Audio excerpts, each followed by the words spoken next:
Entre sus teóricos más destacados.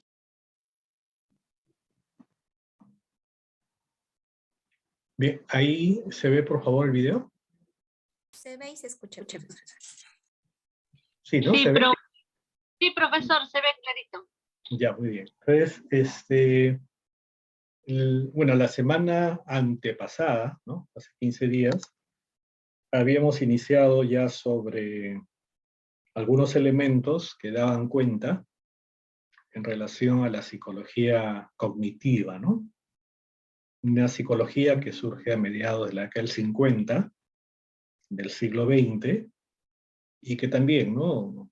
Si bien es cierto en el plano de la ciencia psicológica, podríamos decir que surge también en reacción, ¿no? al paradigma conductual, pero también, bueno, la psicología cognitiva hay que ponerlo dentro de lo que, digamos, en la sociedad posterior ya a la Segunda Guerra Mundial, cómo se van definiendo un conjunto de políticas que apuntalan el desarrollo de la sociedad, ¿no? Y un elemento importante en ese aspecto, un elemento importante, va a ser, digamos, cómo se afianza la investigación científica, pero también cómo se afianza el desarrollo tecnológico, ¿no? Entonces, por lo tanto, las sociedades, ¿no? Las sociedades empiezan a experimentar un cambio, podríamos decir, radical, dramático, en el aspecto tecnológico, ¿no? Que ya, digamos, forma parte de la vida diaria, ¿no? Sin, bueno, ir, digamos, tan complejo, pero inventos como la radio, el teléfono, la televisión, el radar,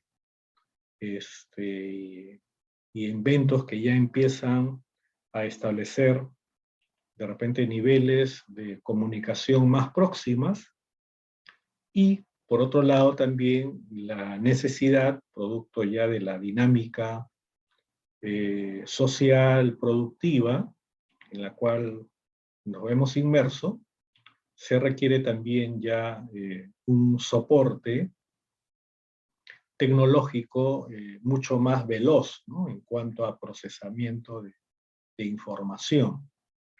Es decir, eso, por ejemplo, el hecho de que ya determinados países empiecen a ver la posibilidad de explorar el espacio, ¿no?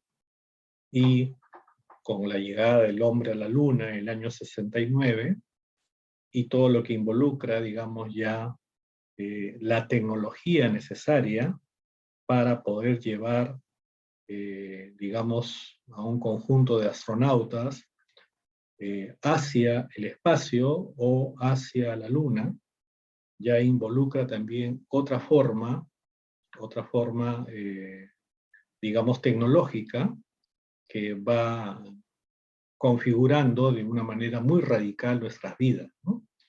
Y hasta ahora, ¿no? Bueno, somos parte, digamos, de ese proceso.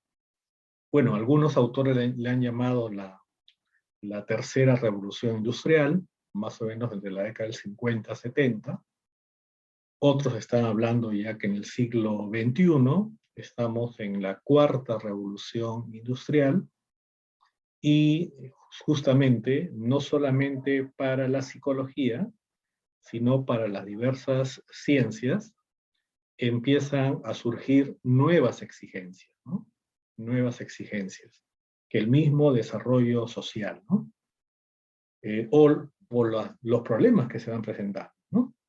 Actualmente para todos nosotros no es algo, digamos, ajeno, digamos, los efectos, ¿no? De eh, eh, cómo la civilización o la forma de hacer civilización ha impactado sobre el planeta, ¿no? Vemos contaminación de mares y ríos, vemos también ya variaciones climáticas, que inclusive en la última reunión que ha habido en París, no se han podido poner de acuerdo, ¿no? En cuanto a cómo disminuir las emisiones, ¿no? Las emisiones de dióxido de carbono, y por lo tanto eso va generando un riesgo de aumento de temperatura y de variación, ¿no? Y cuando aumenta la temperatura, también cambian drásticamente los sistemas ecológicos, tanto de flora y fauna, así como también de repente ya, digamos, los cultivos que tienen que ver con lo que es ya la subsistencia, ¿no?, de muchas personas. Entonces estamos ahorita ante un hecho que algunos gobiernos, inclusive, no recordemos, por ejemplo, que el anterior presidente de Estados Unidos prácticamente tomaba el cambio climático como una cuestión, digamos, inexistente, ¿no? Para él no existía el cambio climático. Y así, ¿no? También hay muchos, como este presidente actual de Brasil, Jair Bolsonaro, que también tiene un tratamiento, digamos, ajeno, ¿no? A pesar que ha habido grandes incendios de bosques en la Amazonía brasileña, ¿no? Entonces estamos en un mundo que también a la psicología le va a ir exigiendo cosas, ¿no? Y justamente, bueno, esta psicología cognitiva, si bien, reitero, en el plano psicológico, surge como una respuesta al paradigma conductual, pero hay que verlo un poquito más allá, ¿no? También en función a las necesidades que en las sociedades se va presentando a nivel productivo, a nivel social, a nivel político, a nivel económico, ¿no? A nivel económico. Entonces hay que verlo también de esa forma. Vamos a ver este video, ¿no? Este video para un poco recordar lo que hemos estado avanzando hasta cierta parte. Muy bien. Se encontraban los psicólogos John Watson y Burrhus Skinner, para quienes el objeto de conocimiento de la psicología solo podía residir en la conducta, el único fenómeno que podía ser observado objetivamente. La psicología, hasta mediados del siglo pasado, tenía un paradigma dominante, que era el paradigma conductista. Un paradigma que se basaba fundamentalmente en el principio de tratar de dar cuenta de cómo funcionaba la actividad psíquica, entendida como la reacción, la respuesta que tienen los seres humanos a los estímulos del medio ambiente. Cuando surge la psicología cognitiva, se produce un cambio absolutamente de 180 grados, un cambio radical. La psicología cognitiva, en realidad, el valor que tiene en total es que lo que hace es, en una época donde lo que había era laboratorio y experimento con animales, ¿sí? Entonces estudiaban qué pasaba con un estímulo y con una respuesta y medían eso. Y lo que pasaba en el medio no importaba, en realidad no es que no importaba, no es que a nadie se le había ocurrido que los contenidos mentales o lo que pasaba en la cabeza era importante, solo que no había un modo científico de corroborar esto. A partir de la creación de la computadora, esto empieza a servir como instrumento para investigar esto y validarlo científicamente. Entonces, básicamente el valor de la psicología cognitiva en este punto es que empieza a ocuparse de los procesos mentales desde un punto de vista científico. Sería una psicología que estudia cómo el hombre conoce. A mediados del siglo XX, las teorías conductistas comenzaron a sufrir importantes cuestionamientos. Sus explicaciones sobre el vasto mundo de las actividades mentales resultaban insuficientes. Una nueva corriente llegó entonces para sustituir al conductismo. Se trataba de la psicología cognitiva.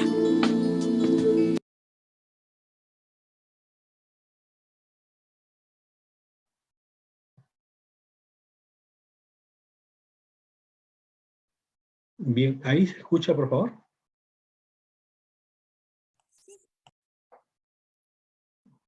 ¿Se escucha? Sí, profesor. Sí, en todo caso, a ver, un ratito. Más bien, conforme hemos avanzado una parte del video, para que anoten, por favor, la siguiente pregunta. Voy a más o menos, conforme también van viendo el video, puedan tener de repente ya presente esta pregunta para poderla resolver. A ver, lo anotan, por favor. ¿Cree usted que la psicología cognitiva, cree usted que la psicología cognitiva dio respuestas, cree usted que la psicología cognitiva dio respuestas a los problemas centrales de la ciencia psicológica? Repito, ¿cree usted que la psicología cognitiva dio respuestas a los problemas centrales de la ciencia psicológica?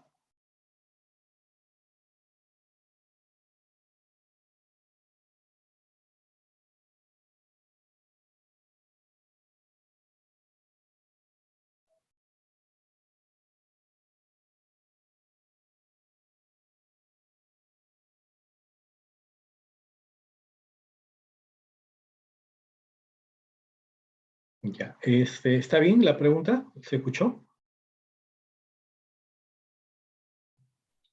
Sí, profesor. Profesor, yo apunté, ¿cree usted que la psicología cognitiva dio respuestas a los problemas de las ciencias psicológicas? ¿Así fue? A los problemas centrales, Ah, perdón. a los problemas centrales de la ciencia psicológica. Centrales. ¿Puedes repetirlo, por favor? A ver. Ya.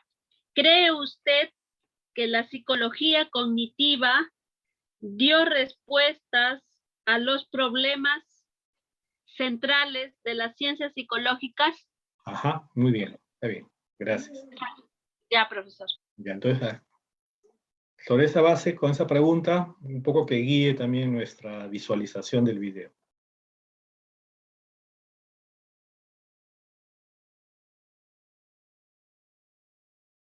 Considerada como una de las doctrinas psicológicas más revolucionarias del siglo XX. La revolución cognitiva fue en realidad, como dice por ahí Brunner en su autobiografía En busca de la mente, un texto bellísimo, dice: un día clavamos la bandera del cognitivismo en las puertas del laboratorio de psicología. Fue una especie de batalla, ¿no? Estas batallas que tienen que ver con ganar espacio profesional en un mundo de paradigmas donde, bueno, los profesionales defienden a ultranza sus ideas. Bueno, en realidad clavar la bandera del cognitivismo significó decir la mente existe. Y decir la mente existe significó decir entre los estímulos del ambiente y el cerebro o el tejido neural hay algo intermedio que mediatiza, hay un sistema mediacional. Ese sistema mediacional lo vamos a llamar mente y está constituido por representaciones. Psicología cognitiva es una cuestión muchísimo más amplia en general que la terapia cognitiva. La terapia cognitiva es un pedacito, en relación con la psicología cognitiva, es un pedacito casi te diría mínimo. Y a su vez, que es una cosa que es bien interesante para que la gente sepa, que la psicología cognitiva a su vez es un pedacito chiquito de otra cosa mucho más amplia que lo que se llama la ciencia cognitiva. Lo que estaba claro en su momento, que fue lo que planteó Lashley en el 48, es que el modelo conductual de explicación de conducta no daba para más, no servía. La conducta del hombre era muchísimo más compleja que lo que este modelo podía explicar. En definitiva, estaba cayéndose un paradigma al estilo de Kuhn. Venía con demasiados baches y venía cayéndose. A propósito de esta caída es que empezó a surgir el cognitivismo. El aporte de la psicología cognitiva es este: laburás con procesos mentales, laburás de forma focalizada, laburás en tiempo acotado, con interacción, con tareas, incluyendo el contexto social. Hay una serie de variables que lo hacen distintivo, digamos, de lo que es lo cognitivo en sí mismo. sea, labura con las cogniciones, en definitiva. Con esto de entender qué es lo que la persona piensa, que la persona pueda entender ella misma, qué es lo que piensa y qué es lo que piensa mal. Algunos de los objetos de estudio de la psicología cognitiva estaban constituidos por procesos tales como el lenguaje, la percepción, la memoria y el razonamiento. Sin embargo, el aprendizaje fue uno de los aspectos de mayor interés para esta nueva corriente. A diferencia del conductismo, el cognitivismo concebía al sujeto como un procesador activo de estímulos. Este procesamiento, llevado a cabo en la mente, era lo que determinaba la conducta y no los estímulos de manera directa. Para que la psicología pueda seguir avanzando, lo que tiene que hacer es colocarse exactamente en la posición contraria que había ido sosteniendo durante toda esa mitad. Y es que lo único realmente importante es lo que pasa dentro de la mente, lo que pasa dentro de la conciencia. Aquello que los conductistas habían dicho, eso es una caja negra y no se puede observar porque nadie puede tocar la mente. La psicología cognitiva dice, no señores, justamente lo único importante es eso que pasa ahí adentro, en esa caja negra, y nosotros nos vamos a proponer estudiar. En realidad, si vos lo pensás, de una neurona a otra, lo que pasan son códigos. Estos neurotransmisores se pueden codificar.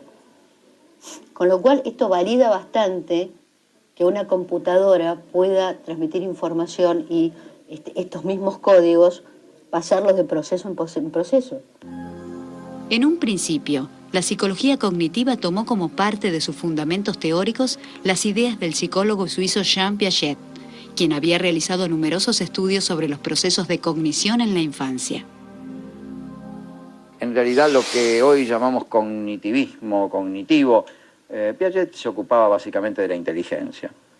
O sea, para él la inteligencia era lo que mediaba la conexión del hombre con el mundo. Esta inteligencia se desarrollaba a partir de estructuras. Estas estructuras tienen una sucesión de estadios que el niño va evolucionando y que depende fundamentalmente de la estimulación del mundo donde el chico vive, pero también de una competencia evolutiva que es propia del humano. La constructibilidad en Piaget, o lo constructivo, el constructivismo piagetiano, tiene que ver con la idea de que la mente existe y además tiene una capacidad constructiva.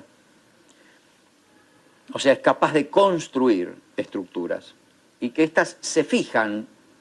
Si bien todo esto es como software, es virtual, no es que uno le abre la cabeza y aparece la estructura, bueno, no encuentra la estructura, pero sí encuentra cierto desarrollo que se va a manifestar en la conducta. Se venía gestando en ese sentido toda una idea a propósito de armar la computadora, que uno en principio, lo primero que vio a propósito de esto fueron las calculadoras, las manuales, aquellas viejas con la palanquita, ¿sí? Y después las otras, y después aparecieron estos procesadores que son cada vez más sofisticados, como en realidad es cada vez más sofisticado el modo de razonar del ser humano, ¿sí?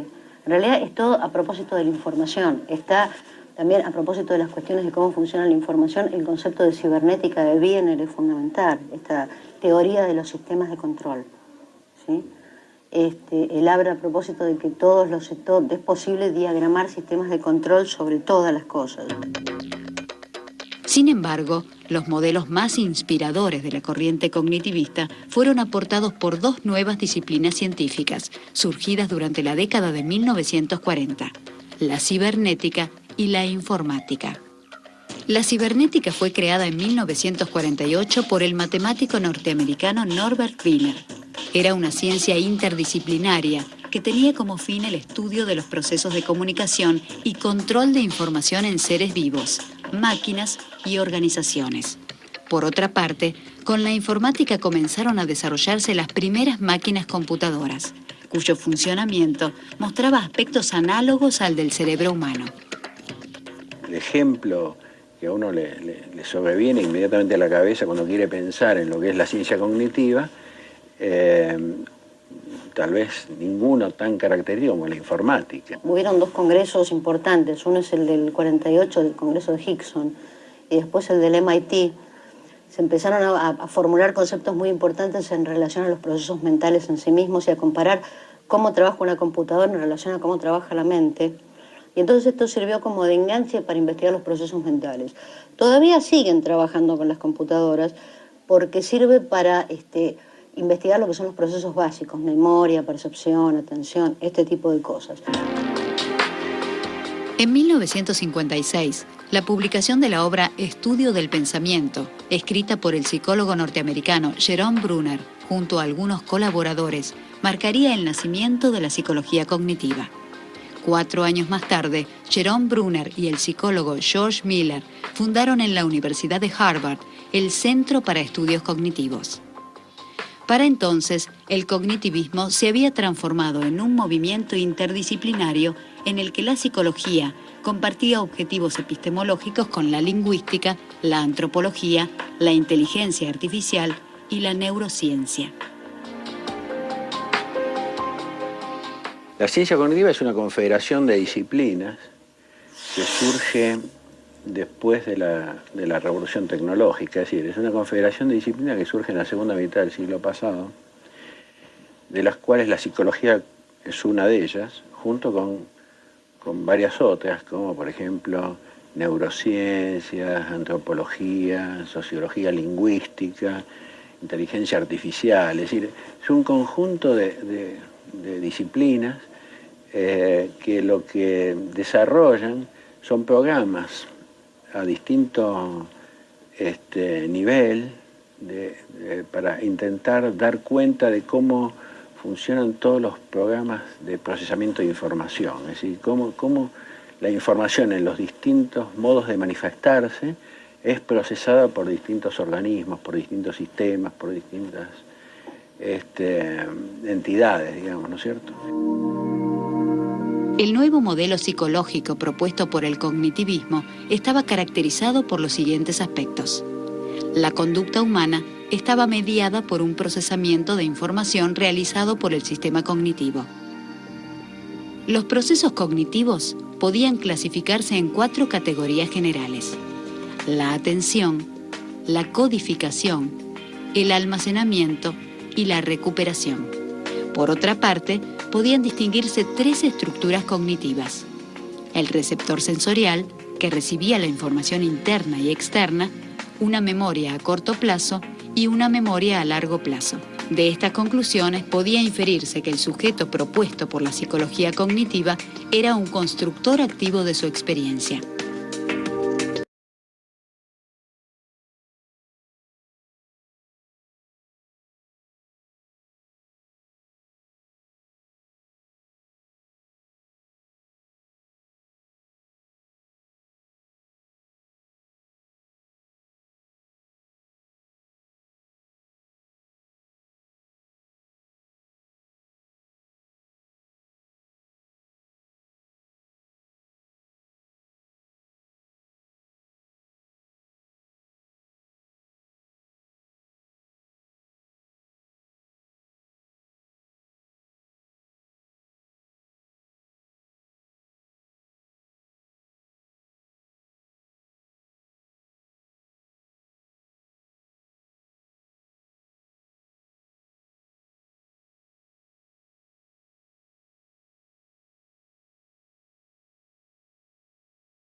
Muy bien, ahí se ve, por favor. Sí, profesor, sí se ve. Ya, entonces, bueno, la idea también, si bien de repente hay más información en estas diapositivas que ya habíamos presentado en la clase anterior, pero yo quisiera que en todo caso ustedes puedan establecer este aspecto, ¿no? Tenemos ya un nuevo paradigma en la psicología, podríamos hablar ya de un sistema psicológico, a la cual se denomina psicología cognitiva, y la idea es preguntarnos, ¿no? ¿Contra qué surge? Más o menos ya en el video también se ha dicho, ¿qué es? ¿No? ¿Qué es? También se ha venido a explicar en qué se fundamenta, pero un elemento que es importante ir reconociendo a partir del video que hemos visto, es también hacernos esta pregunta, porque es una pregunta fundamental para el psicólogo, ¿no? Es decir, el psicólogo, si bien es cierto, puede hacer trabajo teórico, y aplicativo, pero al final como se diría, su materia prima sigue siendo lo humano. ¡Abre la puerta, dice! Sigue siendo lo humano. Entonces, un elemento ahí importante es cómo concibe la psicología cognitiva al ser humano, ¿no? Y lo mismo, ¿no? Podríamos preguntarnos cómo el psicoanálisis concibe al ser humano, cómo el conductismo concibe al ser humano, cómo el humanismo inclusive concibe al ser humano, ¿no? Esto es un elemento importante porque definitivamente eso nos va de repente a remitir necesariamente a revisar sus fundamentos, sus presupuestos filosóficos, ¿no? Entonces, como le decía, ya habíamos estado avanzando en la clase antepasada, la psicología cognitiva, cómo surge en los años 50, 60, se le denomina como una especie de revolución, porque hay un trastocamiento significativo de la mirada psicológica conductual a la mirada psicológica cognitiva, ¿no? Y obviamente ya no es solamente la psicología sola, ¿no? Sino que empieza también a establecer, digamos, puntos de encuentro con otras disciplinas, como se ha dicho, ¿no? La lingüística, la antropología, la neurociencia, la matemática, la cibernética, lo que es la inteligencia artificial, ¿no? La informática, y todo esto también en un plano de alta complejidad propio del desarrollo social, ¿no? Entonces, un tema, como podemos decir, el objeto de estudio es la mente, ¿no? Pero también aquí nos haríamos la pregunta, ¿no? ¿Qué es la mente, ¿no? Y bueno, hay una primera idea que podríamos decir como un sistema de conocimiento que maneja y transforma la información contenida en símbolos o representaciones mentales, ¿no? Es decir, existe un nivel de procesamiento de la información interna-externa, la cual al final terminará en símbolos, representaciones, Piaget le llama esquemas cognitivos, por ejemplo, pero ya en el plano interno, ¿no? Y habíamos visto un poco también ya estos antecedentes, tanto también en la matemática, dado que se empieza también a tener preocupación sobre la forma, cómo se procesa la información, ¿no? Y cuál es la lógica de ese procesamiento. Y para ello también se trata de tomar en cuenta planteamientos que vienen desde la lógica, la matemática, ¿no?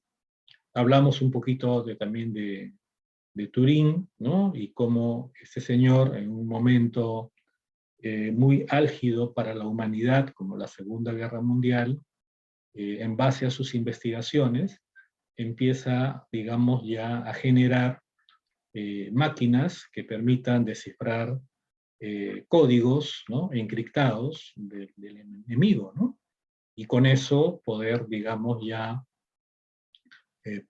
digamos, tener mayor capacidad de ofensiva, ¿no? Frente a un enemigo amenazante como eran los alemanes, ¿no? Entonces, definitivamente esto parte de una idea de que también estas formas de lenguaje se pueden, digamos, reproducir y, digamos, se pueden también de alguna otra forma ya comprender la lógica de su funcionamiento, ¿no? Lo mismo, Shannon, ¿no? Empieza también ya a establecer la teoría de la información, y en la cual ya empieza también todo un conjunto de, ya no solamente en el plano lógico-matemático, ¿no? Sino ya llevarlo hacia ya la generación de los primeros ordenadores, ¿no? Las primeras computadoras, digamos, ¿no? Que ya se van a encargar de procesar una cantidad de información, ¿no? Y vamos a ver otro video y ustedes van a ver ahí la diferencia entre, digamos, la cantidad de información que podía procesar estas máquinas y las que actualmente, digamos, procesan, ¿no? Ya usando inteligencia artificial, ¿no? Entonces, tenemos aquí, ¿no? Tenemos aquí, digamos, ya todo este proceso, ¿no? Digamos, de revolución cognitiva, como se decía, las ciencias cognitivas es más general, y dentro de esas ciencias cognitivas está la psicología cognitiva, ¿no? Y obviamente hay un elemento que también empieza a ganar fuerza, ¿no? Es decir, que, digamos, la metáfora, ¿no? La metáfora para poder entender, digamos, a la psicología cognitiva es la metáfora del ordenador, ¿no? Es decir, que la computadora, de alguna u otra forma, simula el funcionamiento cerebral, ¿no? La computadora simula de alguna u otra forma el funcionamiento cerebral, ¿no? Porque a toda computadora hay que ingresarle estímulos, lo que se llaman los inputs, ¿no? Esos estímulos o esos inputs van a ser procesados por los software que tiene la computadora, y por lo tanto, en base a ese procesamiento, la computadora da una respuesta, ¿no? Algo análogo también surge con, digamos, el cerebro, ¿no? Como he dicho, ¿no? El cerebro también tiene que procesar información sensorial interna o externa, ¿no? Y ese procesamiento puede ser un procesamiento simple o un procesamiento más complejo, y al final dar una respuesta, ¿no? Que ya se observa. Entonces, algo así como que los conductistas, ¿no? Como decía también el video, los conductistas solamente se remitían a este aspecto, ¿no? Solamente se remitían a la respuesta, ¿no? Pero perdían de vista, obviamente, toda la complejidad de procesamiento interno que ocurre en cada uno de nosotros para dar esa respuesta, ¿no? Entonces, por ello es que muchas veces, para dar cuenta del paradigma cognitivo, se utiliza el modelo de la computadora, ¿no? El modelo computacional, ¿no? El modelo computacional. Si una computadora, mediante el teclado, tú le ingresas información, esta computadora está equipada en su hardware con un conjunto de software, de programas, que van a decodificar la información que tú le ingresas, y luego en el monitor ya habrá una respuesta, ¿no? Frente a ese ingreso de información, ¿no? Entonces, se dio la analogía, ¿no? La analogía entre cerebro y el computador, ¿no? El cerebro y el computador. También vimos Norbert Wiener, que ya involucra ya no solamente crear ordenadores, ¿no? Sino también cómo hacer máquinas, ¿no? Que ya tengan cierta capacidad también de control, de comunicación, inclusive de aprendizaje, ¿no? Entonces ya son elementos que se van a ir avanzando, y definitivamente eso va generando también que, digamos, ya en estas investigaciones, ya no solamente estén psicólogos, ¿no? Sino están ingenieros informáticos, ingenieros electrónicos, están programadores, están también de repente matemáticos, en fin. Entonces ya se hace, justamente frente a este avance, se hace ya que el conocimiento sea más interdisciplinario, ¿no? Ya participen varias esferas del conocimiento, varias profesiones, para poder alcanzar estas llamadas máquinas que ya tienen un nivel de autonomía, ¿no? Entonces, la aparición de la psicología cognitiva, si bien la podemos ubicar, como hemos dicho, como parte de la crisis del conductismo, esa crisis de tener ya una forma insuficiente para poder explicar la complejidad del ser humano, entonces es un elemento importante, ¿no? Verlo también como esta psicología cognitiva surge en un momento de cambios muy trascendentales en la sociedad, ¿no? Cambios que están involucrando que se tenga elementos científicos y tecnológicos mucho más avanzados para ya el procesamiento de la información, ¿no? Y obviamente ahí, digamos, surge esta psicología cognitiva, ¿no? Entonces, justamente uno de los modelos, digamos, primeros que surge, es justamente este modelo básico, que podríamos llamarlo, el tema de la memoria, ¿no? El tema de la memoria, ¿no? Entonces, ya verlo a la memoria también como un proceso, ¿no? Un proceso. Es decir, al interior de nosotros existen, ¿no? Existen, de repente ya a nivel mental, lo que podríamos llamar una memoria sensorial, una memoria a corto plazo y una memoria a largo plazo, ¿no? Pero siempre, ¿no? Primero está los estímulos, ¿no? Primero está la información que ingresa, ¿no?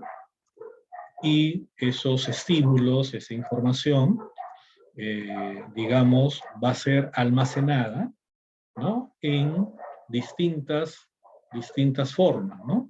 Ya sea por milésima de segundos, hablamos de memoria sensorial, ya sea por algunos segundos, hablamos de memoria a corto plazo, y de repente por un periodo más prolongado, memoria a largo plazo, ¿no?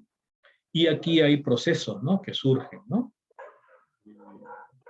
Cómo es importante, por ejemplo, la atención, ¿no? La atención para pasar al siguiente nivel, ¿no? O cómo es importante de repente el ensayo, es decir, la repetición, el uso, ¿no? Para poder pasar a un nivel de procesamiento mucho mayor, ¿no? Así como también las formas de evocar, ¿no? Y ya se habla también que el sistema puede generar olvido, ¿no? Formas de olvido, sobre todo en los sistemas sensoriales o a corto plazo, ¿no? Entonces, aquí lo que ustedes están viendo en este esquema, que puede ser un esquema representativo, pero es la forma como ya se está concibiendo el funcionamiento de la memoria, ¿no? Obviamente, si el conductistas como Wax o Skinner vieran esto, bueno, y dijeran, bueno, eso es totalmente especulativo, ¿no? Yo no veo eso, ¿no? Pero, digamos, reitero, esto se viene a dar también mediante el uso de un conjunto de experimentos que daba cuenta de cómo el ser humano también guarda información por un tiempo determinado, ¿no? Es decir, no es solamente una cuestión antojadiza, sino que también se respaldaba en una evidencia experimental, ¿no? Hay muchos experimentos sobre memoria sensorial, hay experimentos también sobre memoria a corto plazo, y obviamente ya también sobre memoria a largo plazo, ¿no? Que ya dan cuenta de, en todo caso, de la existencia de estos almacenes ya a nivel interno, ¿no? Y también, luego estos modelos también se van precisando, se van, digamos, afinando más, y definitivamente pues aparecen modelos como el modelo de filtro de Broadband, por ejemplo, en la cual también sigue hablando de memoria a largo plazo, memoria a corto plazo, pero él establece la idea del filtro, ¿no? Es decir, la capacidad que tenemos nosotros también para poder seleccionar la información que vamos a almacenar, ¿no? ¿Qué información vamos a almacenar?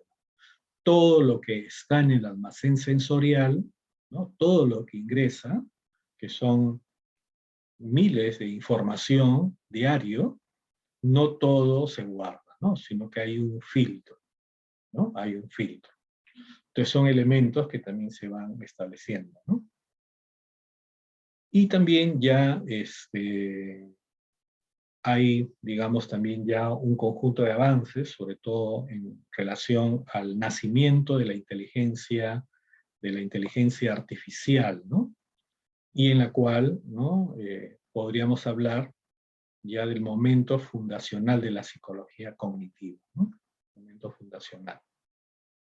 Y obviamente hay una reunión que ha sido considerada como la reunión, digamos, podríamos decir, fundadora de la psicología cognitiva, que es la reunión que se da en el Massachusetts Institute of Technology, ¿no? el MIT, ¿no? Y en la cual hay el encuentro de un conjunto de investigadores, no solamente psicólogos, sino también de otras áreas, y que empiezan también a, digamos, a cruzar sus investigaciones, ¿no? A cruzar sus investigaciones y sobre todo el punto común cuál es, ¿no? De estos distintos, ¿cuál es el punto común? ¿No?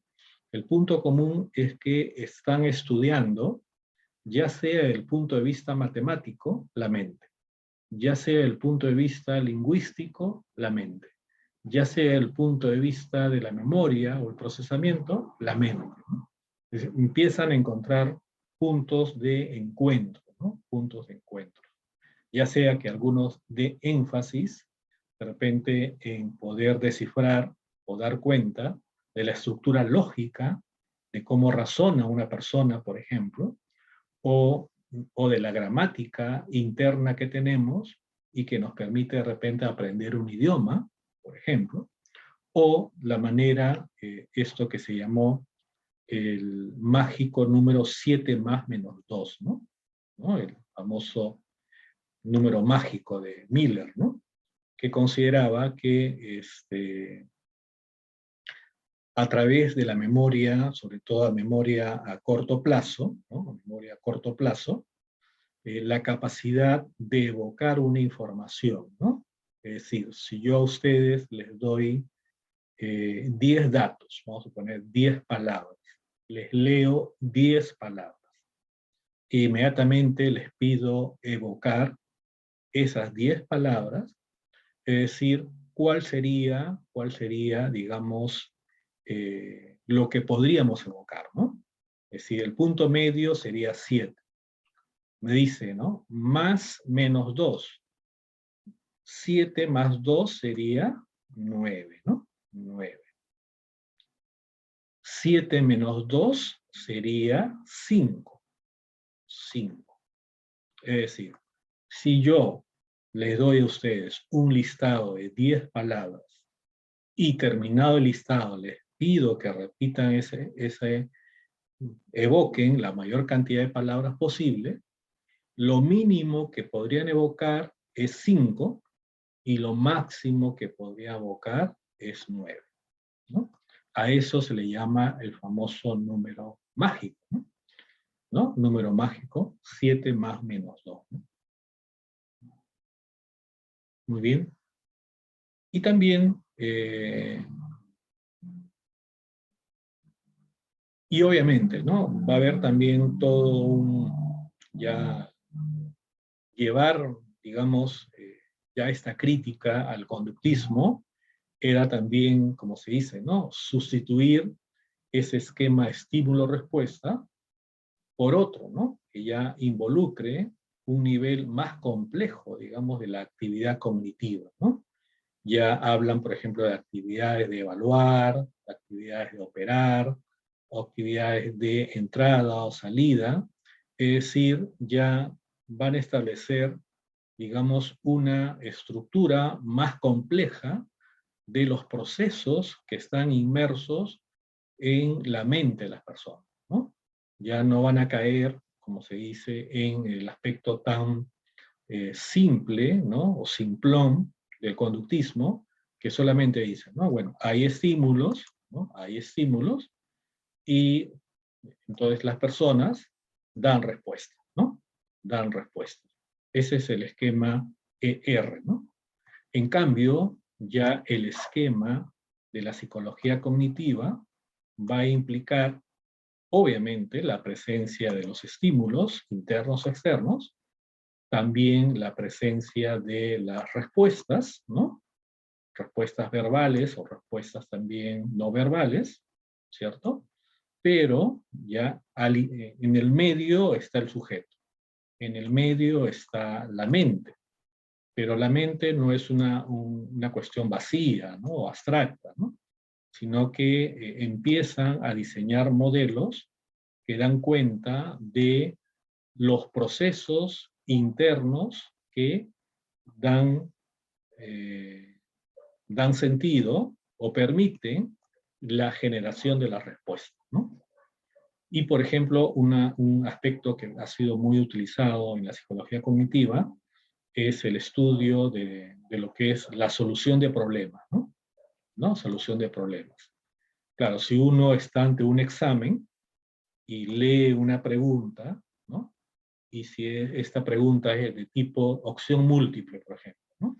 Tiene un enunciado y aparte tiene 4 o 5 alternativas, ¿no? Entonces, la persona lee, ¿no? Ingresa la información, pero al interior de la misma se va a dar un procesamiento, ¿no? Y podríamos decir que de repente, si retrocedemos por acá, va a apelar a la información de repente a largo plazo, ¿no? Va a usar, por ejemplo, la atención hacia los estímulos que está leyendo. Va a apelar también a la memoria a corto plazo para poder entender el sentido de la pregunta, ¿no? Va a apelar a la evocación, ¿no? O va a apelar de repente a ya los ejercicios que de repente había hecho, ¿no? Entonces, como se dice, ¿no? Saldar cuentas con el conductismo consiste en que ya también se proponga un esquema explicativo más complejo, sobre todo en torno a la mente, ¿no? ¿Qué sucede cuando procesamos información, ¿no?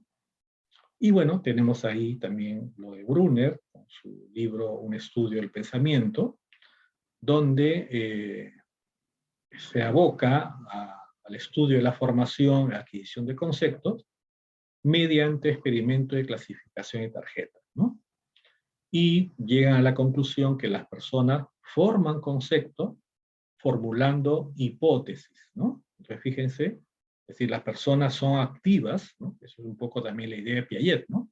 Es decir, las personas no simplemente son reactivas, ¿no?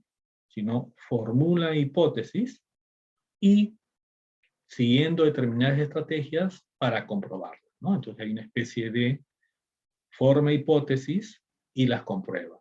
Forma hipótesis y las comprueba. Esa es la mirada que tiene, digamos ya, Brunner, ¿no?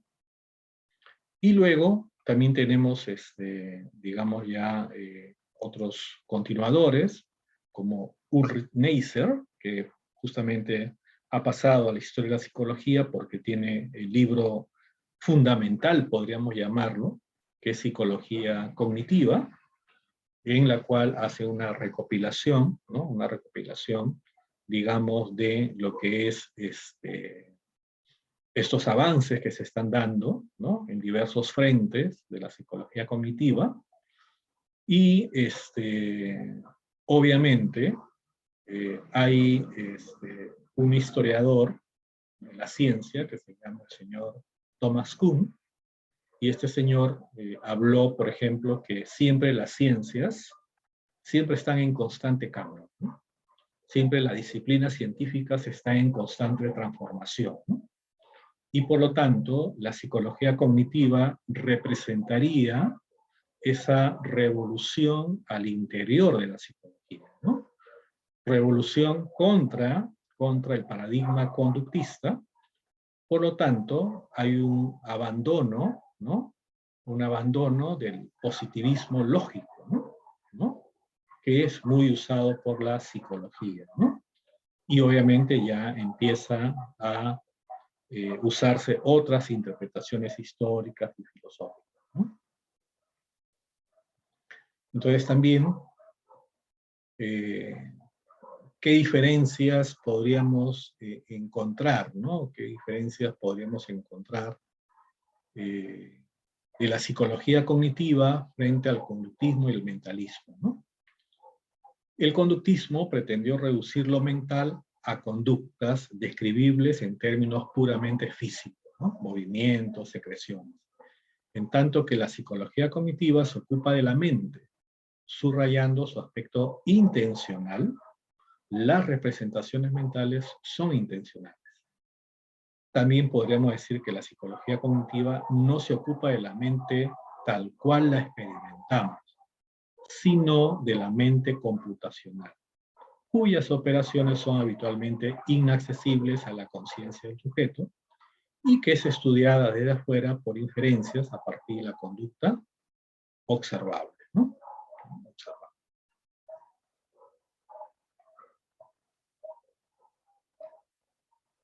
Y también podemos tener por aquí un aspecto que también se ha criticado a la psicología cognitiva, ¿no? Es su mecanicismo, ¿no? Mecanicismo.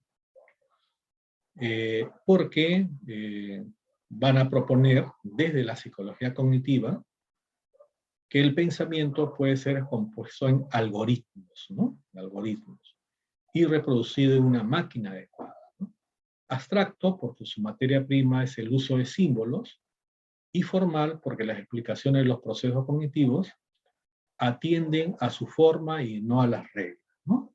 Es decir, así como también la psicología cognitiva hizo críticas al conductismo, la misma psicología cognitiva también va a recibir críticas, ¿no?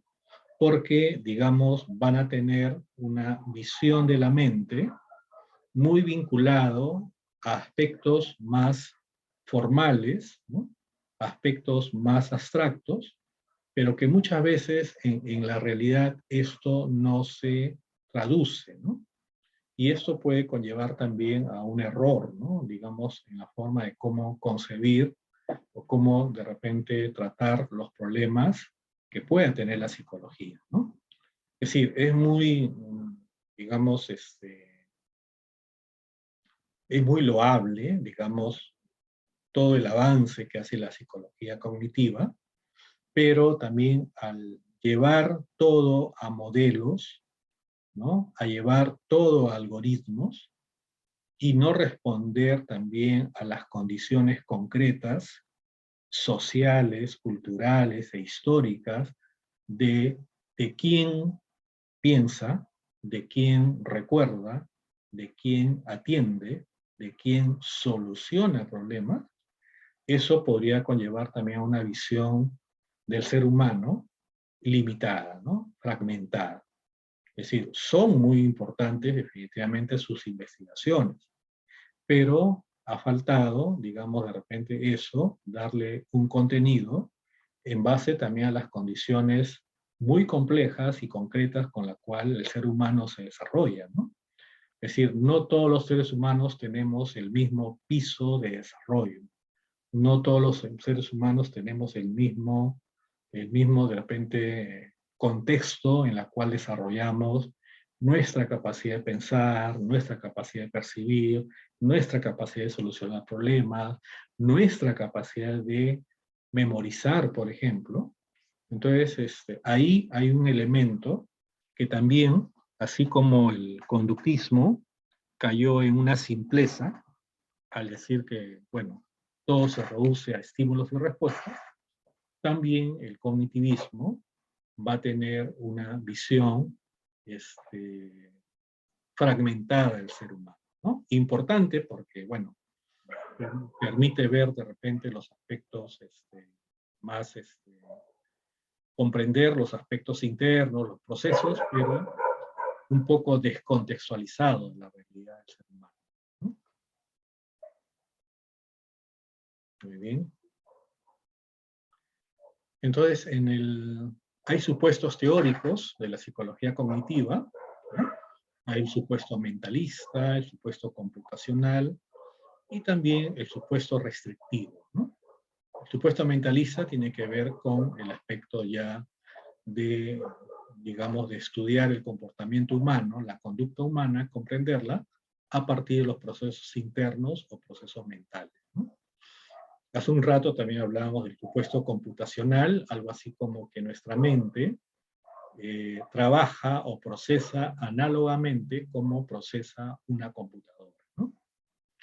Y también el supuesto receptivo, plantear que los seres humanos tienen limitaciones en su capacidad de procesar información, limitaciones debidas a las estructuras y recursos de que disponen, ¿no?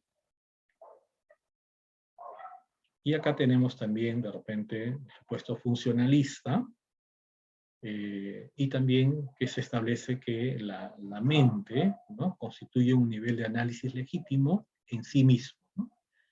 Esto quiere decir que no hemos de buscar la explicación de los procesos mentales en los fenómenos físicos, que les sirven de soporte, ¿no? Pero ahí hay un debate muy, muy intenso entre dos aspectos, ¿no? Digamos el debate entre mente y cerebro, ¿no? Finalmente, la mente, ¿qué cosa es, no? Y ahí sí hay distintas formas de concebir, ¿no? Es decir, ¿qué relación tiene la mente con el cerebro? ¿Y qué relación tiene el cerebro con la mente, ¿no? Son dos cosas en paralelo. ¿Qué cosas son, no? ¿No? Entonces, y ahí sí va a haber también todo un aspecto, digamos, de variación, ¿no? Y por lo tanto, hay tendencias y evolución de la psicología cognitiva, hay lo que se puede llamar la interpretación fuerte y débil de la metáfora mente-ordenador, ¿no? Entonces, y se establece, por ejemplo, ¿no?, si la mente es un sistema de cómputo guiado por reglas sintácticas, podemos considerarla funcionalmente idéntica a un programa de ordenador.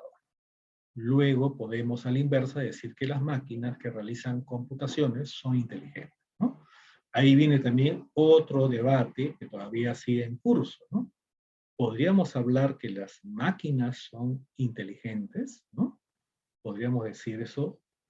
Ahora, dentro, reitero, ¿no?, dentro de lo que es, digamos, un esquema, una forma de entender, claro, digamos, si la mente del ser humano simula o funciona de forma idéntica a los programas que están inmersos en un ordenador, entonces podríamos decir que también si las máquinas realizan computaciones o realizan también procesamiento, también son inteligentes, ¿no? Entonces hay que ver ahí, es muy interesante ver cómo definen inteligencia, ¿no? Eso es un elemento muy importante, ¿no? ¿Cómo define? La inteligencia simplemente es un conjunto de reglas o, digamos, algoritmos. ¿Qué cosa es la inteligencia, no? Y eso todavía, digamos, todavía sigue en debate, ¿no? Muy bien. Y también, definitivamente, por ejemplo, cuando se habla de la simulación psicológica, ¿no?, la simulación psicológica se parte de fase empírica, ¿no? Se propone un modelo sobre la ejecución humana en un dominio específico. Con esto se implementa un programa de ordenador, se construye el algoritmo, secuencia de instrucciones finitas, discretas y deterministas, posteriormente se ejecuta el programa y se contrasta su grado de efectividad, ¿no? Su grado de efectividad. Por ejemplo, ¿no? Podríamos hacer una máquina con inteligencia artificial que prepare un ceviche.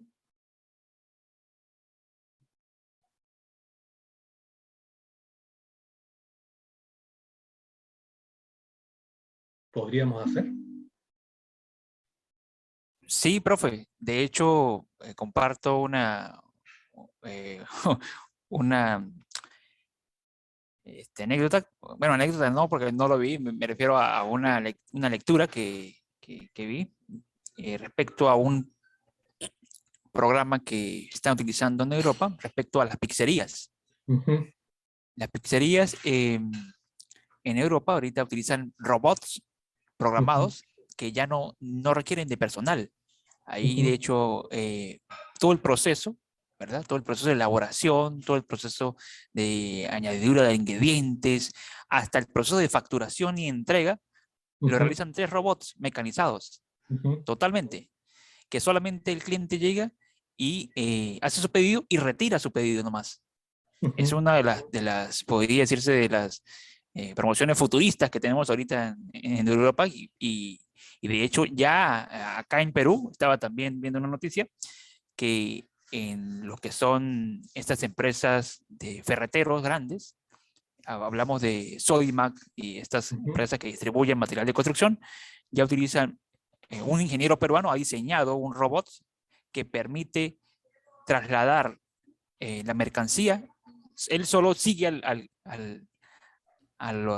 operador, ¿verdad? En este caso, al que está buscando los materiales, y él va seleccionando, va incluyendo los materiales para llevarlos a lo que es la caja, ¿no? Es una de las cosas que me impresionó, precisamente lo leí esta semana.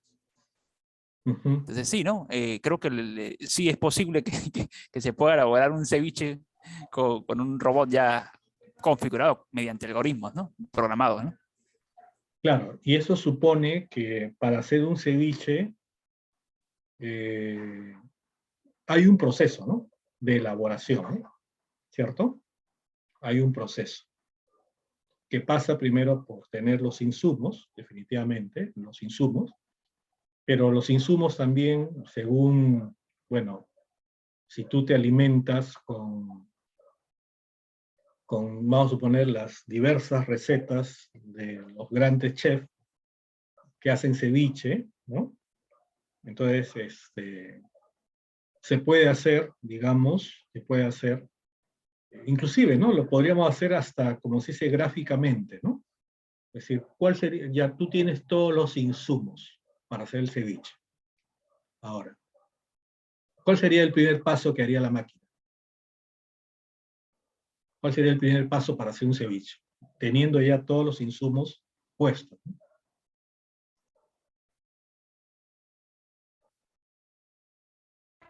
Bueno, en ese caso tiene que ser un especialista del ceviche que pueda orientar a un programador, ¿no? Porque así, en ese caso no puedo dar una opinión en esa parte.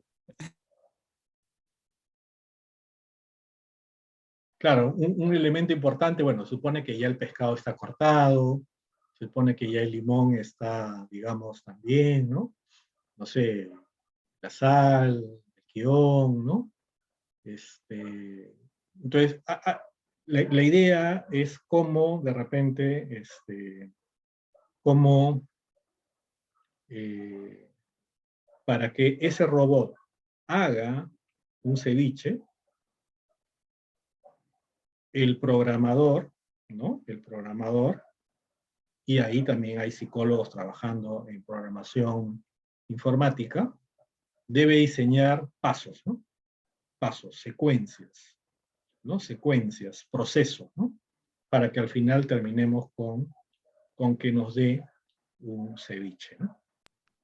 Profe, justo hablando del ceviche, disculpe, estuve viendo algunos documentales de Javier Wong, que fue considerado en su momento como el mejor restaurante de ceviche del mundo, y el ceviche más sencillo a la vez.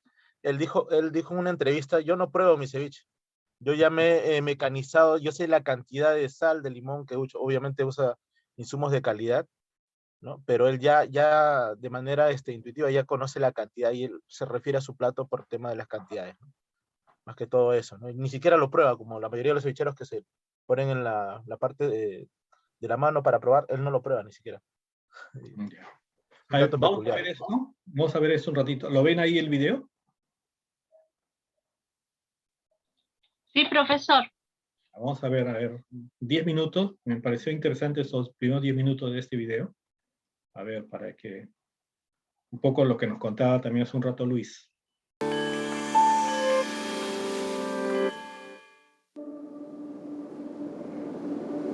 La inteligencia artificial se encuentra en pleno auge. Algunos hablan de una nueva revolución que podría cambiar la vida en nuestro planeta de manera radical. La inteligencia artificial afecta todos los aspectos de la vida: trabajo, movilidad, medicina, economía o comunicación. ¿La inteligencia artificial mejorará la medicina y sustituirá al médico? ¿Cuándo llegarán los automóviles autónomos? ¿Los robots inteligentes se harán cargo de nuestros trabajos? ¿Nos acechará en todas partes la vigilancia total? ¿Qué es exactamente la inteligencia artificial? ¿Y qué es lo que puede hacer realmente? ¿Qué cambiará y qué será pura utopía?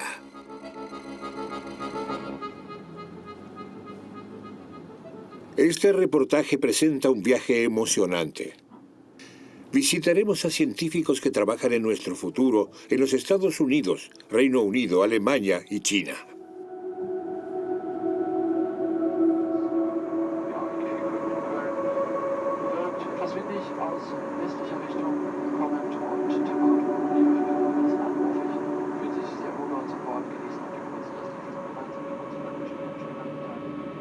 Nuestra primera parada, California. Silicon Valley, Apple, Google, Facebook tienen aquí sus sedes centrales. Es el epicentro de la revolución digital. La industria tecnológica ha cambiado los alrededores de San Francisco. Todos los días surgen aquí nuevas empresas. Los alquileres aumentan y todo el mundo habla de inteligencia artificial. Desde hace poco se está probando un nuevo tipo de supermercado. Amazon Go. Todo lo que se necesita aquí es una aplicación. Con solo sostener el teléfono móvil frente a un escáner, ya se tiene acceso.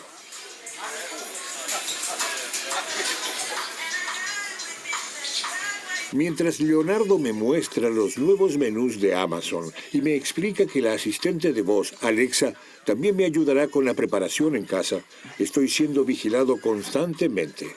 ¿Dónde exactamente estoy parado? ¿Qué productos me interesan?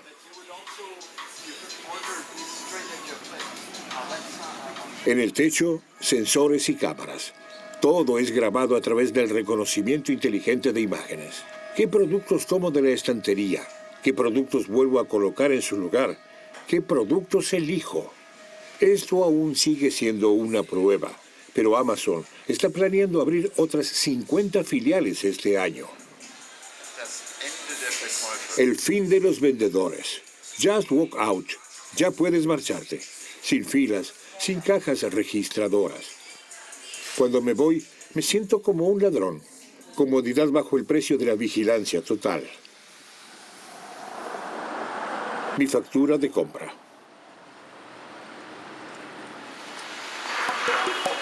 A una cuadra de distancia, un café robótico. Aquí también se está probando el futuro. Se ordena a través de una aplicación y una pantalla táctil. La gramática digital está conquistando cada vez más nuestra realidad. Mi primer café servido por un robot. Así es como sabe el futuro.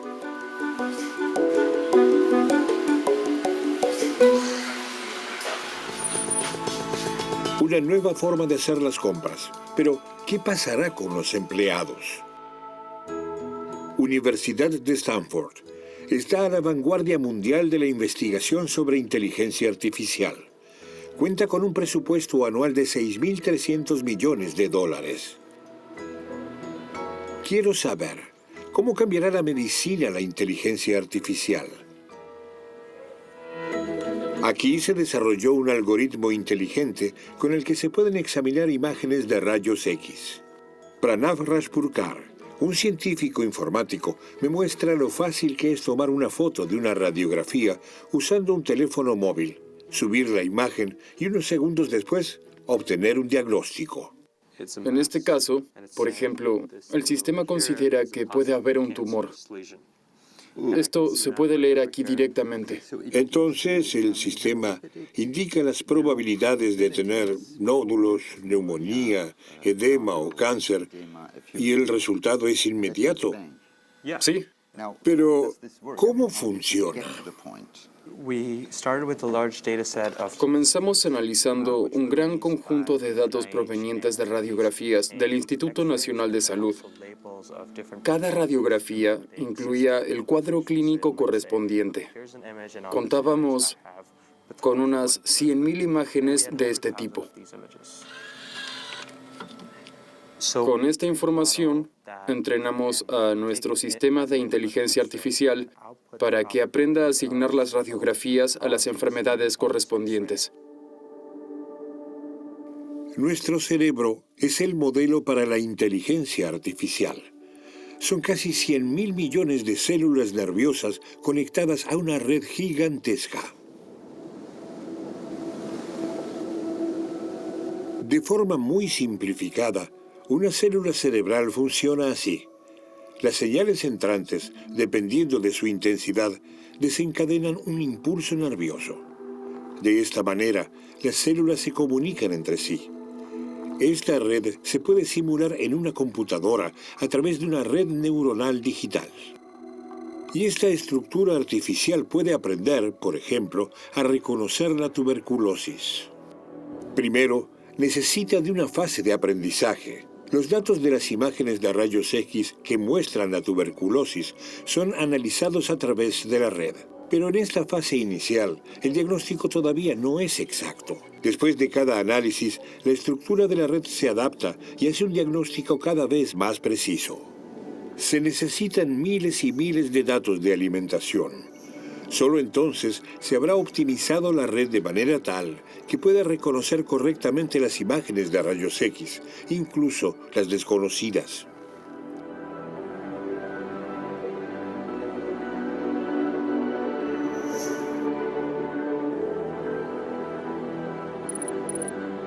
Pero, ¿es equiparable la inteligencia artificial con la labor de un médico? Lo hemos probado 2 veces hasta ahora. Utilizamos las imágenes de rayos X del Instituto Nacional de Salud y les pedimos a un grupo de radiólogos que las clasificaran. Luego comparamos el resultado con el de nuestro algoritmo. Algunas veces nuestro sistema funcionaba mejor y otras veces los médicos estaban un paso adelante. Luego repetimos la prueba tomando un conjunto de datos de la Universidad de Stanford compuesto por 200.000 radiografías de tórax. En esa ocasión también participaron radiólogos expertos, es decir, médicos altamente especializados en determinadas enfermedades. Luego comparamos el diagnóstico de los médicos con el de nuestro sistema y descubrimos que éramos igual de buenos. Después de todo, todos eran radiólogos de Stanford. Deberían ser buenos. Sí. La interpretación correcta de las imágenes de rayos X es complicada, pero la inteligencia artificial se está desarrollando rápidamente. En las radiografías simples, las computadoras ahora son mejores que los humanos.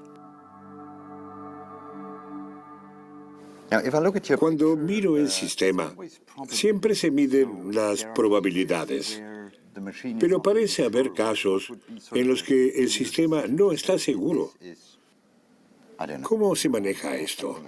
Sí, creo que es correcto trabajar con probabilidades, porque también reflejan la inseguridad del sistema. Un problema con las probabilidades es que a la gente le resulta difícil interpretar el resultado. ¿Cómo afecta la decisión del médico una probabilidad que varía entre el 88% o 92% para una enfermedad? En el futuro, es posible que ya no especifiquemos una probabilidad exacta, sino que utilicemos categorías simples, por lo que una enfermedad pasaría a ser improbable, probable o muy probable. En medicina se perfila una revolución. Los científicos están utilizando algoritmos inteligentes para analizar incluso datos insignificantes, como el subir o bajar al caminar. Están buscando patrones distintivos que puedan proporcionar algún tipo de señal respecto a una posible enfermedad.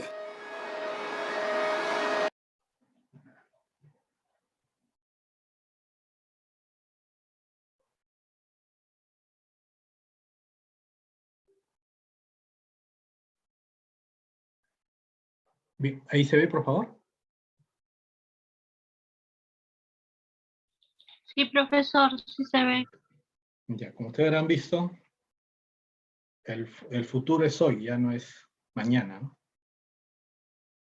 Ya estamos inmersos dentro de lo que es la inteligencia artificial, y eso no va a variar, digamos, ¿no?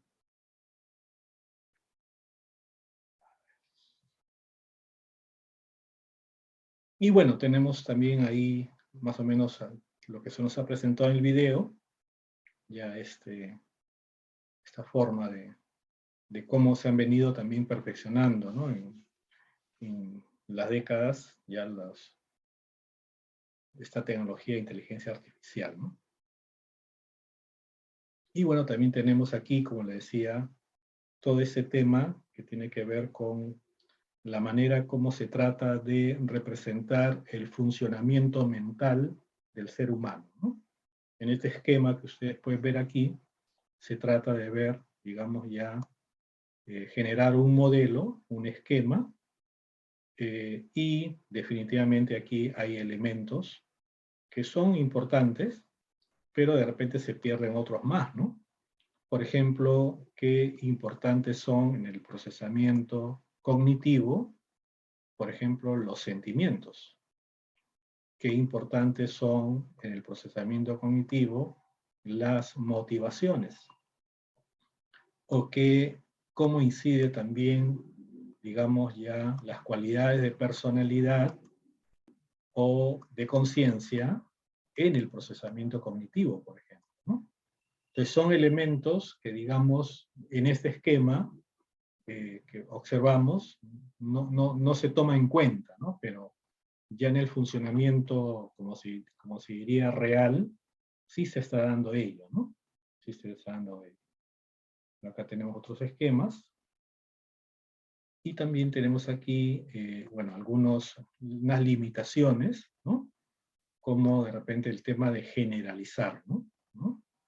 De repente cómo entender el ser humano no solamente de un esquema formal, de un esquema teórico, sino también en función ya de su contexto real, ¿no? Y también el problema de la indeterminación, ¿no? Nos dice que una teoría cognitiva es un modelo de lo que se supone que sucede en la mente de las personas, ¿no? Un modelo de lo que se supone que sucede en la mente de las personas. Y da como resultado que se comporten de cierta manera. Si dos teorías cognitivas pueden explicar y predecir un mismo comportamiento, a partir de modelos diferentes, ¿cómo podemos decidir cuál de ellas es la correcta, ¿no? Eso también es otro problema que se puede dar. Y también tenemos aquí la paradoja computacional, el intento de simular la mente humana mediante máquinas que siguen las leyes de la lógica, ha conducido, paradójicamente, a comprobar que los humanos no somos tan lógicos, es decir, a derribar el postulado logicista, que considera que nuestros procesos mentales se atienen a siempre a reglas formales, ¿no? Como le decía, ¿no? Es decir, por ejemplo, cuando han visto el último video, los sensores que ponen, ¿no?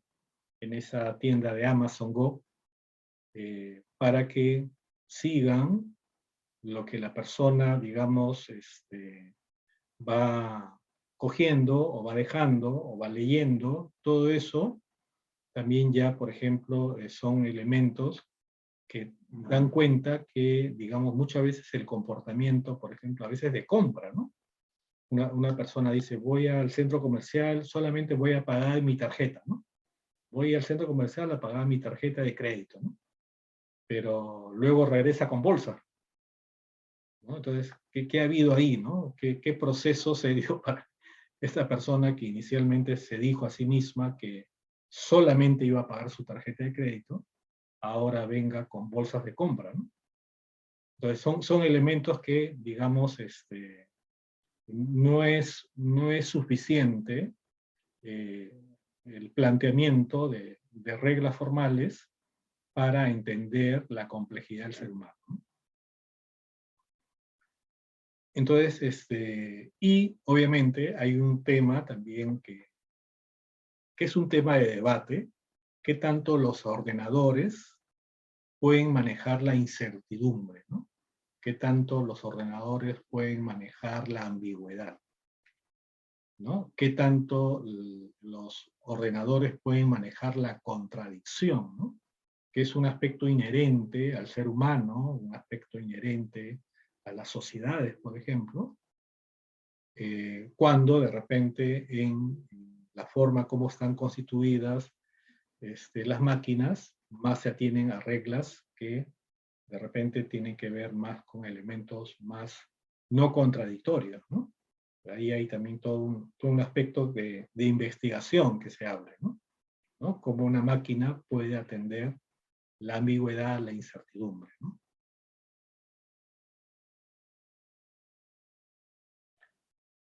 Y justamente lo que le decía hace un rato, ¿no? Es decir, la metáfora mente-ordenador enfatiza mucho en la cognición, es decir, memoria, atención, pensamiento, lenguaje, resolución de problemas, ¿no? Pero no integra los aspectos de afecto, ¿no? Que es qué papel tiene la afectividad en el ser humano, ¿no? En sus acciones que desarrolla, ¿no? ¿Qué papel tiene las motivaciones o la voluntad en lo que es también lo que desarrolla el ser humano, ¿no? Y también cómo tener en cuenta el contexto histórico, social, las coyunturas, ¿no? Las coyunturas, ¿no? Que de repente también van moldeando la forma de actuación de las personas, ¿no? Entonces son realmente elementos que se podrían también establecer, ¿no? El tema de la conciencia, ¿no? Si bien la psicología cognitiva también nuevamente trae, digamos, a estudio, investigación el tema de la conciencia, pero lo hace básicamente desde el punto de vista más cognitivo, ¿no? No viéndolo ya en su totalidad de elementos que componen también la conciencia, ¿no? Muy bien.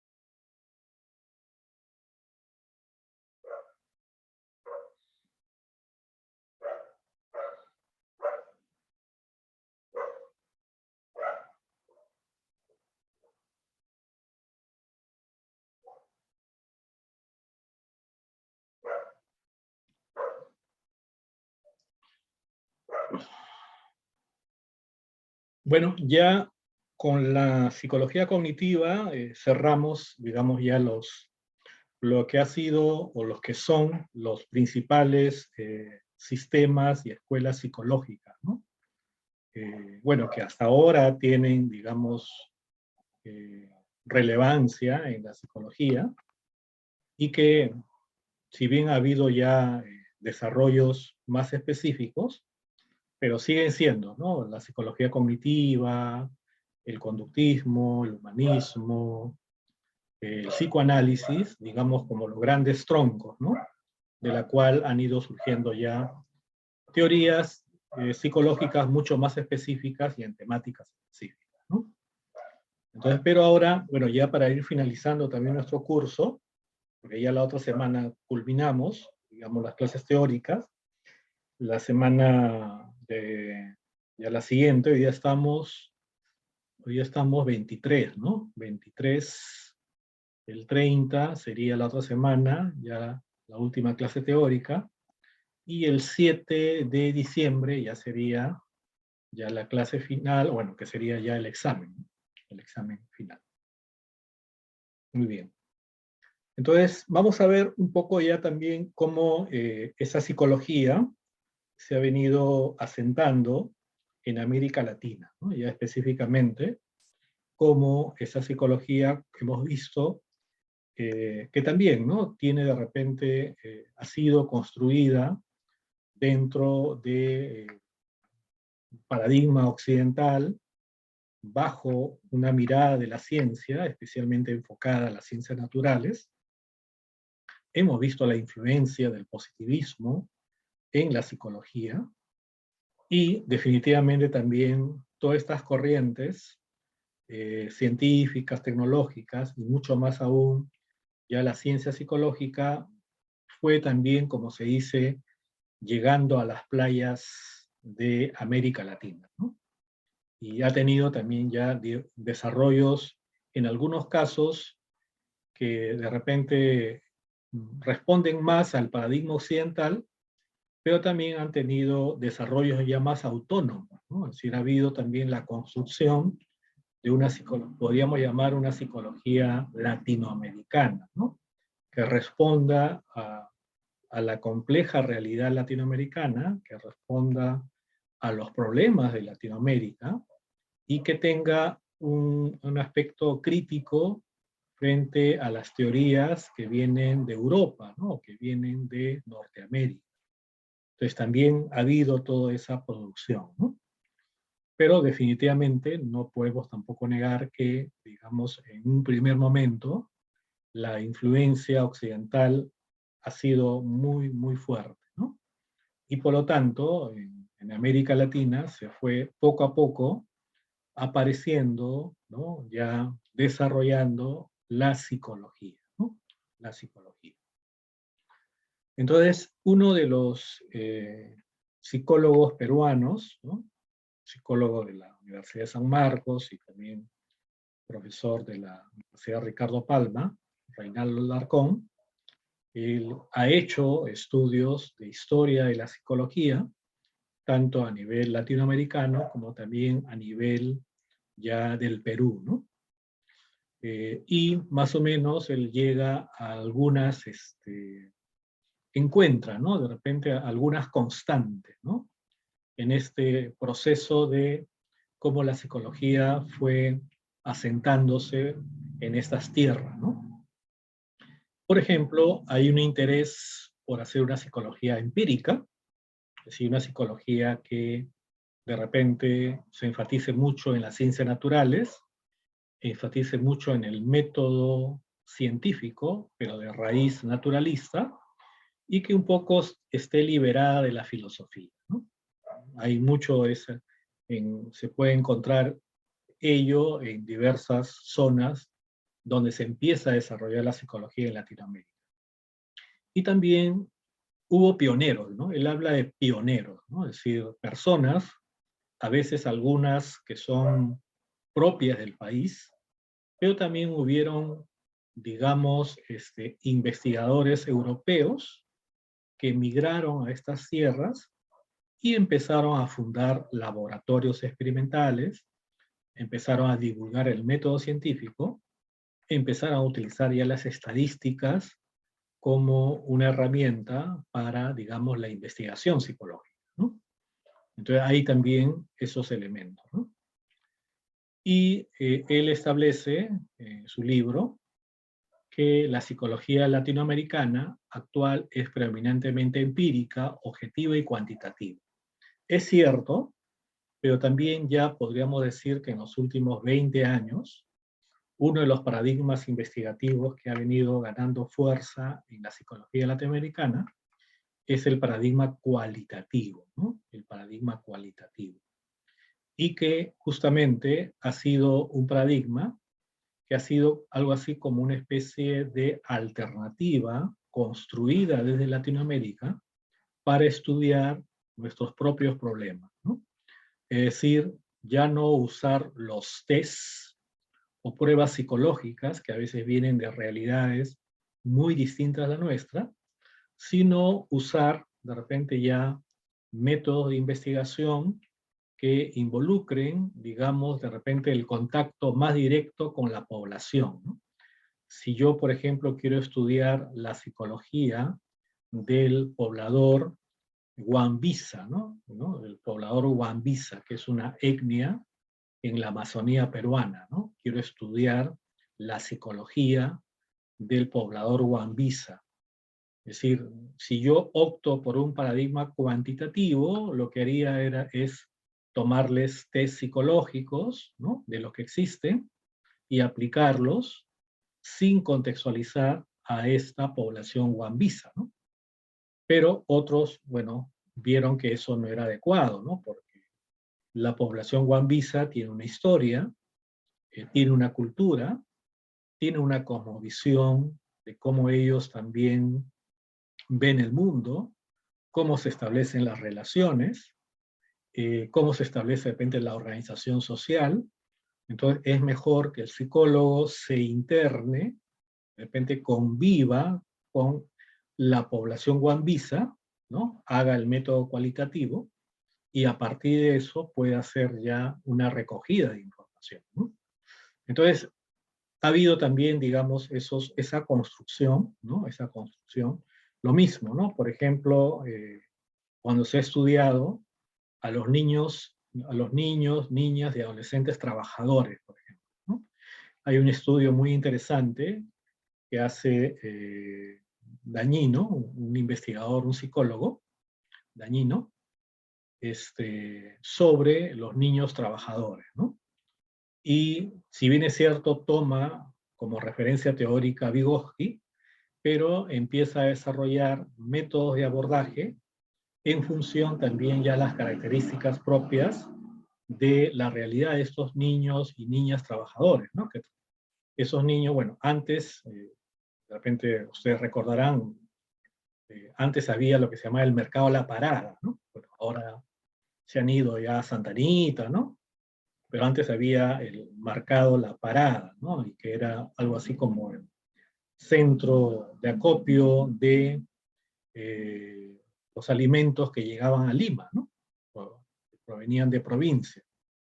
Y bueno, y en esa realidad había pues niños estibadores, ¿no? Que trabajaban como estibadores, ¿no? Niños, niñas, adolescentes, ¿no? Y él empieza a hacer un trabajo, pero ya proponiendo también formas de abordaje que respondan no a lo que dice la teoría, digamos, que puede ser válida para otro contexto, sino ya cómo responder al contexto específico de niños y niñas trabajadores en un contexto urbano como lo que es de repente acá Lima, ¿no? Entonces, esos elementos se han venido desarrollando, ¿no? Entonces, también él ve que la psicología tiene un carácter dependiente, ese es otro elemento también importante, de cómo ha habido una influencia marcada y que a veces ha sido también decisiva a partir, digamos, de un conjunto de investigadores, a través también de grupos, de repente, de interés científico, en la cual se han importado doctrinas como Descartes, Luke, Condillac o el positivismo, ¿no? Pero muchas veces estas doctrinas pueden ser muy válidas de repente la reflexión para un contexto, pero de repente ya no responde a nuestra realidad, ¿no? Y para Reinaldo Alarcón, eso representa que en algunos casos ha habido pues esta psicología que más que buscar la autonomía, ha buscado la dependencia, ¿no? Y ha visto a Occidente y su cultura y su producción científica como la mejor, ¿no? Entonces ha habido también esa realidad, ¿no? También él habla de escasa originalidad, sobre todo en una primera etapa, donde se limita a adaptar tests, ¿no? Es decir, los tests que se producían en Francia, en Inglaterra, en Estados Unidos, ¿no? Son tests que luego aquí solamente son adaptados, pero no hay, digamos, una comprensión ya más particular de los fenómenos que estaba estudiando, ¿no? Y también, si bien han habido también propuestas de teorías originales, ¿no? Como la teoría de Díaz Guerrero, que es un investigador mexicano, que postula la teoría histórica biopsicosocial-cultural del comportamiento humano, ¿no? Un planteamiento ya más propio y en función también a las condiciones particulares que tenemos, ¿no? Rubén Ardila, si bien es cierto, tiene una fuerte influencia dentro de lo que es la psicología conductual, pero también hace aportaciones interesantes en torno al valor, ¿no? Experimental del estudio del comportamiento humano, ¿no? Y también hay un elemento que también ha destacado, ¿no? En varios trabajos, cuando uno revisa tesis, ¿no? Tesis, cuando se revisa de repente investigaciones, pongamos, ¿no? Ahora que hay, digamos, estas, digamos ya, programas que pueden evaluar lo que se llama metadatos, ¿no? Es decir, tú puedes tener un software que pueda procesar, ¿no? Por ejemplo, que te procese qué temáticas han sido las más presentes, qué temas de investigación han sido más presentes en los últimos 50 años en el Perú en psicología, por ejemplo, ¿no? Vamos a ver, hoy estamos 2021, retrocedamos, ¿no? Del año 71 al año 2021, ¿no? Ahora, toda esa información tendría que alimentarse, ¿no? Y ser procesado, y ahí, por ejemplo, es importante la inteligencia artificial, definitivamente, y se podrían sacar, de repente ahí, ya tendencias, ¿no? ¿Cuáles han sido las tendencias que han, de repente, primado de investigación dentro de la psicología en el Perú, ¿no? Eso solamente para hablar del Perú. Imaginemos que vamos a hacerlo de toda Latinoamérica en los últimos 50 años, y el trabajo sería titánico, ¿no? Pero ahora con estos sistemas de procesamiento, por ejemplo ahí, ¿no? Estos sistemas o estos software, si lo usamos para eso, obviamente tiene un sentido que nos permite ver y comprender mejor todo un panorama, ¿no? Tiene un sentido, digamos, investigativo, ¿no? Pero también, justamente, Reinaldo Larcón ve ahí que hay un predominio de bastante temática vinculada al tema social, ¿no? La psicología en Latinoamérica ha tratado, de alguna u otra forma, responder a los problemas sociales que aún las sociedades latinoamericanas tienen, ¿no? En la actualidad, ¿no? El tema de la pobreza, por ejemplo, ha sido un tema muy investigado en la psicología. El tema de los efectos psicológicos producto de la desnutrición, por ejemplo, a nivel intelectual, a nivel de repente emocional. El tema, por ejemplo, del fracaso escolar y qué condiciones conllevan a ello. Es decir, temas, el tema del racismo, por ejemplo, ha sido también un tema muy abordado dentro de la psicología. Es decir, ha habido un aspecto también de énfasis temático en estos aspectos sociales, ¿no?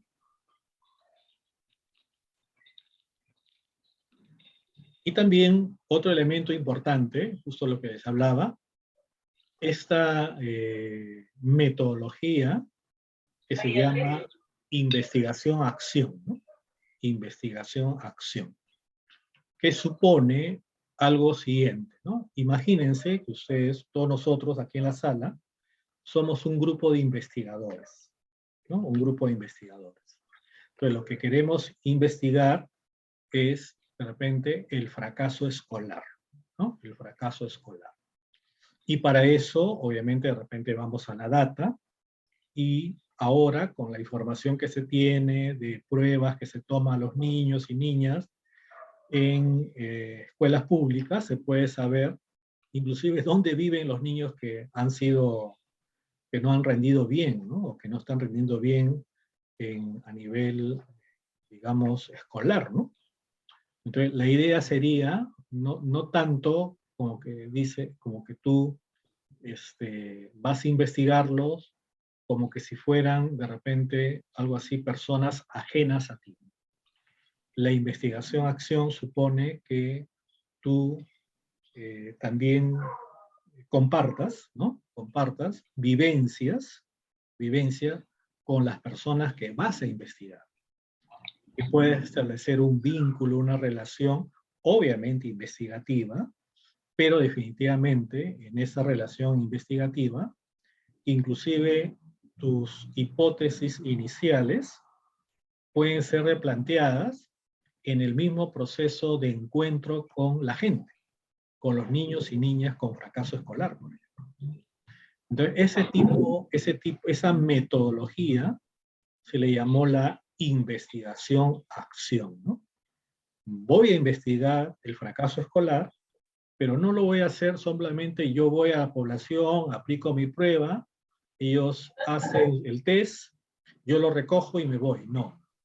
Lo que yo voy a hacer ahora es involucrarme con la población, por un lado, para conocerla, también para poder de repente ver algunos programas que ayuden a superar este fracaso escolar, y en ese proceso voy recogiendo información, pero ya no desde un punto de vista alejado, ¿no? Alejado o distante de los sujetos de investigación.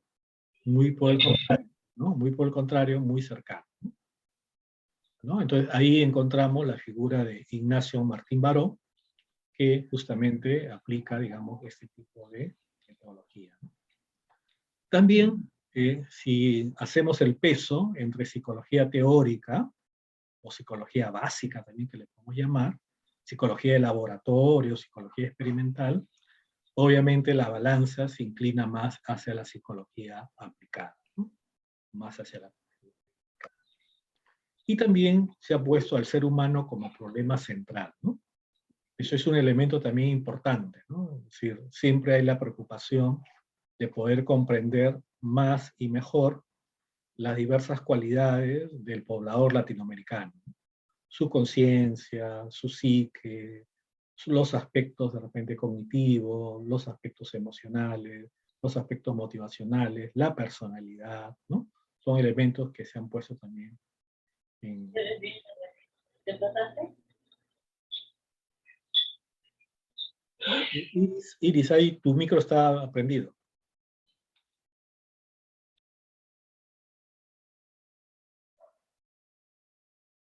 Y aquí justo lo que se hablaba, ¿no? Los pioneros, ¿no? Los pioneros, ¿no? Es decir, aquellos que van a ser algo así como los iniciadores ya de este proceso de gestación de la psicología en Latinoamérica, ¿no? En Latinoamérica.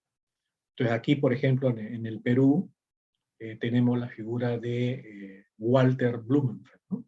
Walter Blumenfeld, un alemán, ¿no? Que vino al Perú, que fue traído a la Universidad San Marcos. En ese tiempo todavía no había facultad de psicología, no había carrera de psicología, pero sí se implementó un laboratorio de psicología experimental, ¿no? Porque, digamos, otras especialidades como filosofía, educación, sí llevaban ya cursos vinculados a la psicología, ¿no? Pero todavía, cuando Walter Blumenfeld llega e instala el laboratorio experimental de psicología en la Universidad de San Marcos, digamos, todavía no había carrera de psicología, ¿sí? Todavía no había, digamos, profesión de psicología, ¿no? Entonces, la profesión de psicología, la primera carrera de ya como psicólogo para formar psicólogos, es San Marcos, ¿no? El año 55, ¿no? 55 surge ya el departamento de psicología para formar psicólogos, pero el departamento de psicología dependía todavía de la Facultad de Letras y Ciencias Humanas de San Marcos. Entonces, pero Walter Blumenfeld es catalogado como uno de los pioneros, ¿no? Entonces, el pionero es una persona que trabajó en forma aislada, en un contexto cultural y social poco adecuado al desarrollo de conceptos científicos novedosos y sin la tradición cultural apropiada. Obviamente es una persona que a veces tiene que ir a contracorriente, ¿no? Sobre todo en Latinoamérica, que recién estaba emprendiendo procesos de modernización de la sociedad, procesos de industrialización, y en la cual todavía habían marcadas diferencias sociales, ¿no? Entonces, obviamente, todavía habían esquemas de pensamiento muy conservadores con respecto a la ciencia, con respecto a la psicología. Había un marcado también elemento de repente religioso, ¿no? Pero estos pioneros, como se dice, fueron personas muy creativas y originales, fundaron laboratorios de psicología experimental, crearon institutos de psicología, escribieron libros, realizaron investigaciones y reunieron a su alrededor a muchos seguidores y discípulos, ¿no? Entonces, y muchos de estos pioneros venían de la medicina, venían de la filosofía o de la educación, ¿no? Entonces, más o menos como se dice, ¿no? Hasta la primera mitad del siglo XX no había carrera de psicología en Latinoamérica, ¿no? Si querías formarte como psicólogo, bueno, tenías que irte a los Estados Unidos o a Europa, ¿no? Pero ya luego, poco a poco fue saliendo, ¿no? Y por lo tanto, bueno, tuvieron cierta originalidad en trabajos a nivel de medición y evaluación psicológica, en temas de percepción, psicología clínica, aprendizaje, psicología educativa, psicología social, rehabilitación de delincuentes y muchos otros campos más, ¿no? Y más o menos este periodo de los pioneros va más o menos entre 1880 hasta 1950, ¿no? Y si nos ponemos en el contexto histórico de Latinoamérica, es un contexto todavía marcado a veces inclusive por gobiernos dictatoriales, hay muchos golpes de Estado frecuentes en muchas partes de Latinoamérica, hay todavía procesos de modernización muy básicos, muy incipientes, salvo los procesos de modernización que se dieron en Brasil, en Argentina y en cierta medida en Chile, ¿no? Que podríamos decir que fueron los 3 países de Latinoamérica donde los procesos de modernización fueron más vigorosos, por así decirlo, ¿no? Y cuando hablamos de modernización, hablamos de que empezaron a crear industrias, empezaron a invertir en ciencia y tecnología, empezaron a crear universidades, empezaron a invertir en investigación, ¿no? Y trataron de crear de repente ya todo, digamos, un grupo de investigadores, tener también desarrollar la ciencia y la tecnología, ¿no? Trajeron investigadores de otras partes del mundo, ¿no? Y fue, sobre todo, reitero, ¿no? En Brasil y Argentina, podríamos decir las 2 zonas de Latinoamérica, y México, ¿no? México también olvidaba, México, Brasil, Argentina, las zonas donde también se va a producir el mayor desarrollo de la psicología, ¿no? En Latinoamérica, ¿no? Y, por ejemplo, en el caso de Argentina, tenemos a José Ingenieros, ¿no? José Ingenieros, que es un filósofo, un educador, líder socialista, y que propuso el primer sistema psicológico postulado por un autor latinoamericano. Y presentó en 1910, ¿no?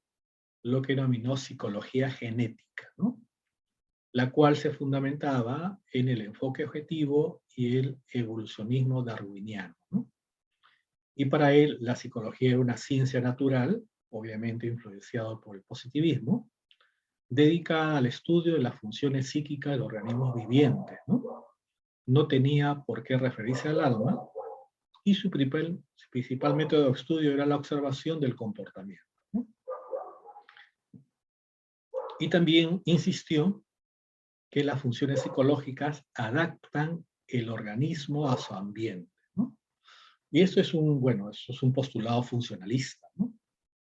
Entonces, esos son elementos que, digamos, ya José Ingenieros va también teniendo elementos de influencia, vemos ahí de William James, ¿no? Funcionalista, y van concibiendo también este aspecto, ¿no?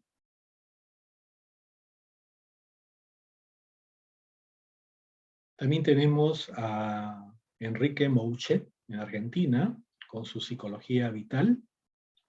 Dirigió el Instituto de Psicología de la Universidad de Buenos Aires, fundó la primera revista de psicología de América Latina, y también deseaba convertir su instituto en el principal centro de investigación psicológica en el mundo de habla castellana, ¿no? Ahí tenemos, y propuso dar cabida a todos los métodos, ¿no? método experimental, genético, patológico, introspectivo, psicoanalítico, ¿no?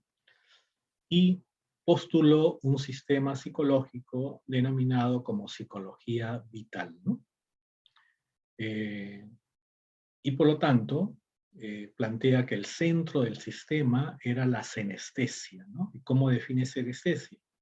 Como un sentimiento vital, una noción de nuestra experiencia personal que proviene de los fundamentos biológicos de la conciencia. Muy bien.